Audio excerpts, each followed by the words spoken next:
Good late Sunday evening. I am certified meteorologist Nick Kelly checking in on this November 17th of 2019. As advertised, we had one wave come on through today, one upstairs at the jet stream level and a cold front at the surface.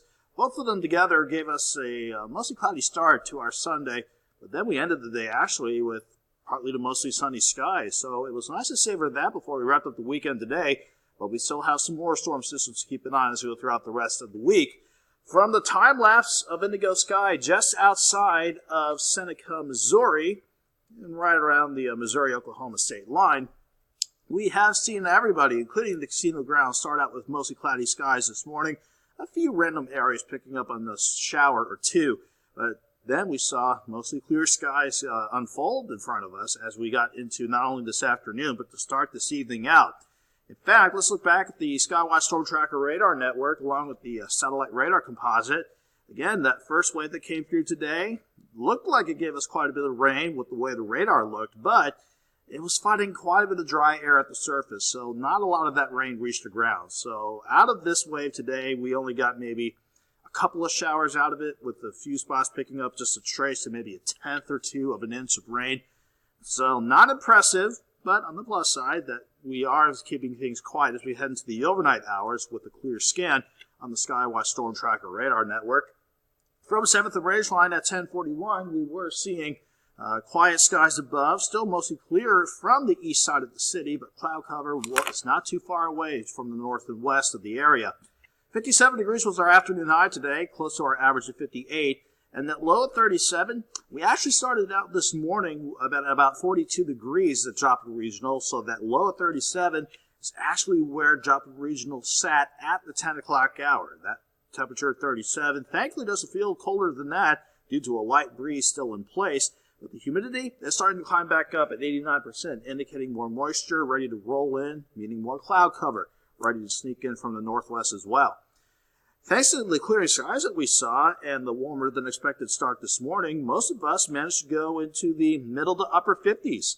And as you work closer to green country, from Parsons, Fredonia, Wells, Veneta, down to Tulsa and Wichita, you actually got into the lower 60s this afternoon. So temperatures weren't too bad for this afternoon in terms of afternoon highs. Now, though, we are seeing temperatures turn cold again, with most of us in the middle to upper 30s. With the way things are unfolding as we head through the rest of the night, I do anticipate, though, the cloud cover to really thicken up as we head into the overnight hours. That should put a halt to our temperatures, at least in turning too much colder from here on out. I think we'll only drop back to about 33 degrees overall throughout the course of the overnight hours. Then, despite mostly cloudy skies sticking with us on Monday, we should see temperatures warm up nicely. We should be back into the lower, if not middle 50s, by noon as we go into Monday. Skywatch Storm Tracker again showing the bit of a break in the clouds before they're starting to build back off, not only in our western counties, but certainly to our north and west.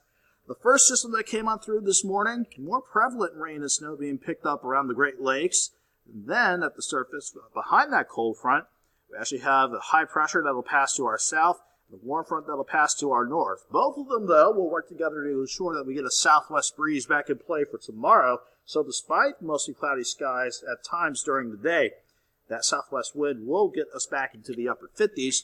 Then upstairs at the jet stream level, this was the first wave that went on through between Winnipeg and Hudson Bay, extending down to pretty much right along the Mississippi River. That's the first wave that came through this morning. Another weak wave will pass in from the Dakotas and head our way for Monday.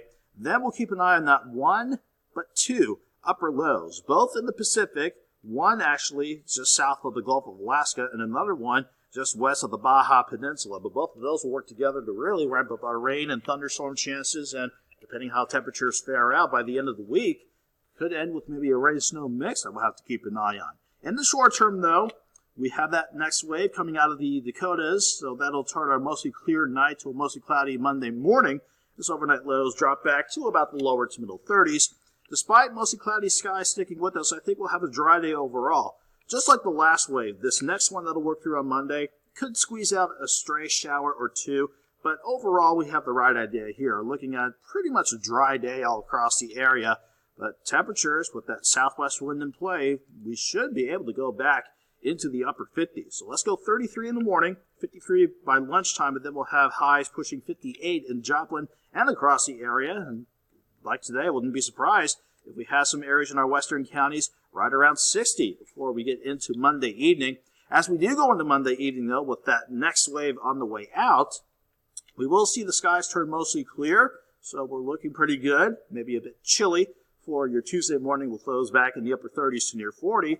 Then mostly sunny with the south wind back in play for Tuesday afternoon. That looks pretty good. That should get highs back in the lower 60s. Let's enjoy our Tuesday if you have any outdoor plans, because as soon as we go into Tuesday night and Wednesday morning, the southern low coming out of the Baja Peninsula should fade away, so the northern upper level low will become more dominant as we head into the midweek and the end of the coming week.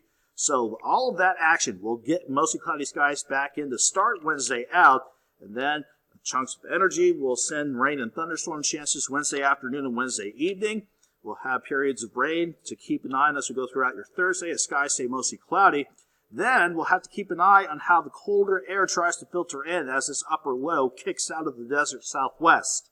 So that means what could start as rain and thunderstorm chances for Wednesday and Thursday could try to sneak over to a rain-snow mix as we go into your Friday. So that's going to be the next big storm system to keep an eye on before we turn quite a bit cooler, so that we can hopefully enjoy at least a quieter weekend ahead of us overall. Let's go 58 Monday, 62 on Tuesday, mid-60s Wednesday and Thursday. Then once we get on the backside of the colder air, we will be only topping out at 43 on Friday. Let's go 48 Saturday and 50 on Sunday. Again, let's enjoy our Tuesday. That's going to be the pick day of the work week.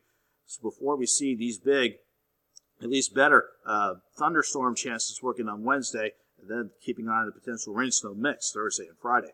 Have a good night. Have a great Monday.